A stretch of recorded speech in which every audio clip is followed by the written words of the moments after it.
1 year ago today, we learned of the death of a dear friend. The winter solstice. The longest night of the year seemed fitting. To be honest, there was a part of us that felt like the light would never return. The loss of a loved one is always difficult. The loss of a loved one who has taken their own life complicates grief further. So many questions, so much speculation, rumors. People chatter out of nervousness, seeking answers. There are no answers, none that matter. From the moment I heard, I felt like there was a siren blaring, making it impossible for me to think. I had to decide whether to drive to the hospital to tell Paul in person, but knew with social media it was only a matter of minutes until the first rest in peace post went live. My sister told me not to drive. I was in shock. She was right. I was able to reach Paul on his phone.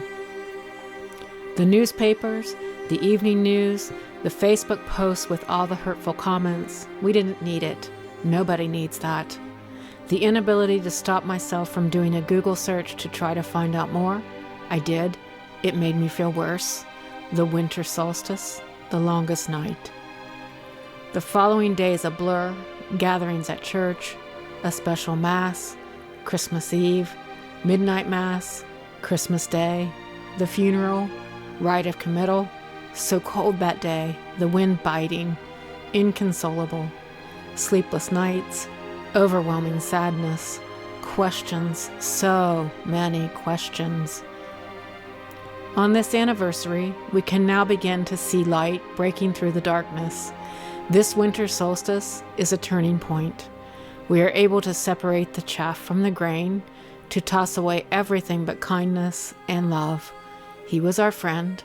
He was always good to us, and we loved him. That is all that matters.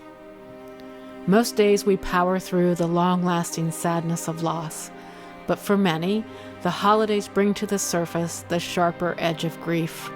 So as the snow covers the ground and the blues grab hold of my heart, I allow myself to feel the desolation of loss and patiently wait for the sun to peek through the clouds, throwing sparkles across the snow-covered ground. Winter solstice, the longest night will pass. Light does return. Many of you, like us, are missing loved ones. I hope their spirit and love, living on in your hearts, bring you comfort. I wish you peace this holiday season.